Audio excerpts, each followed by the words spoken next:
Hey folks, Scott from Grey Ghost Gardening, and I've got a little bit of tomato maintenance that I'm going to perform.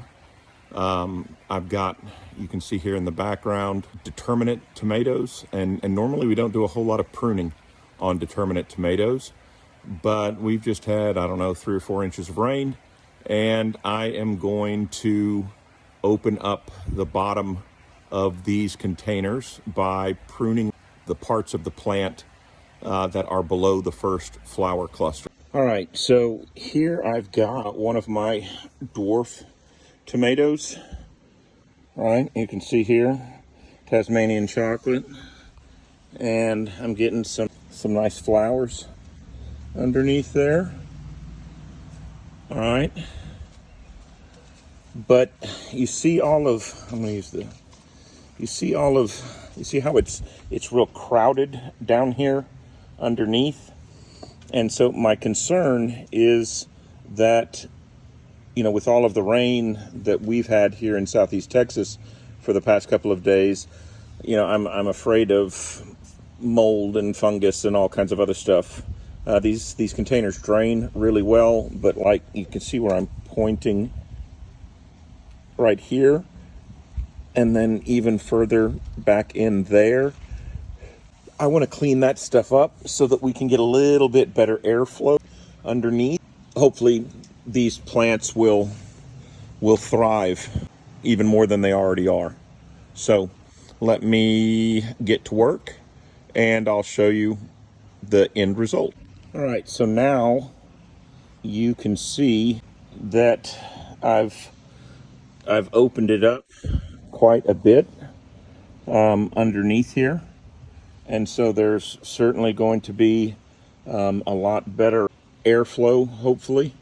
Now, you know, what I have always heard, and I guess this is the way that I've always done it, is you want to leave 2 stems below, or 2 branches below the first flower cluster.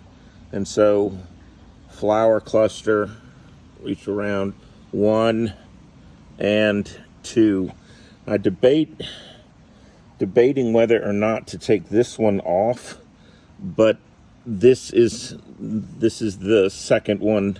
So on this plant, let's try to see here without disturbing them too much.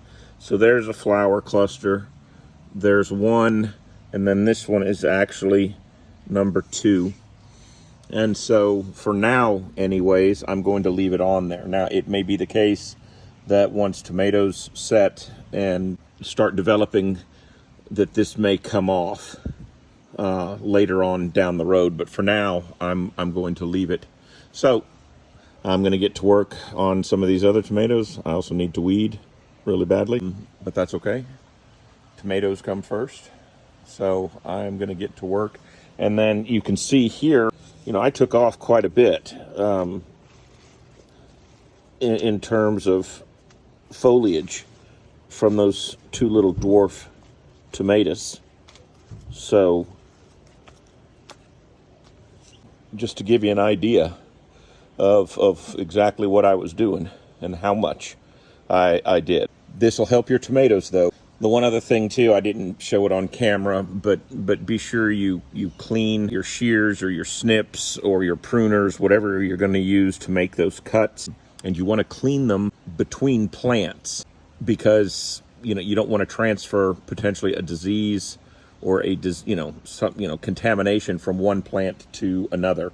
So either get a little bit of alcohol and use that to clean them real quick, or a little alcohol wipe, or a cotton swab dipped in alcohol, something like that, and clean your whatever you're using to cut the foliage. Nothing long here with this, just a little bit of, requires a little bit of time, requires a little bit of attention. And then the one last thing that I'll say is that, again, here in Southeast Texas, as I think in a lot of places, we've had a ton of rain the last couple of days. And so since I'm in containers here, right, a lot of my nutrients potentially are going to have leached out of my containers.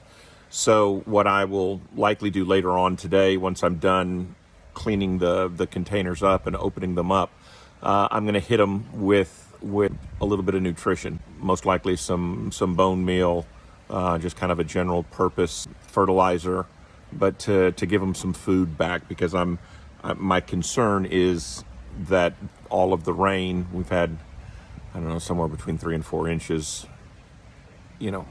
that it will have caused a lot of the good stuff that's in the soil and in these containers to have leached out.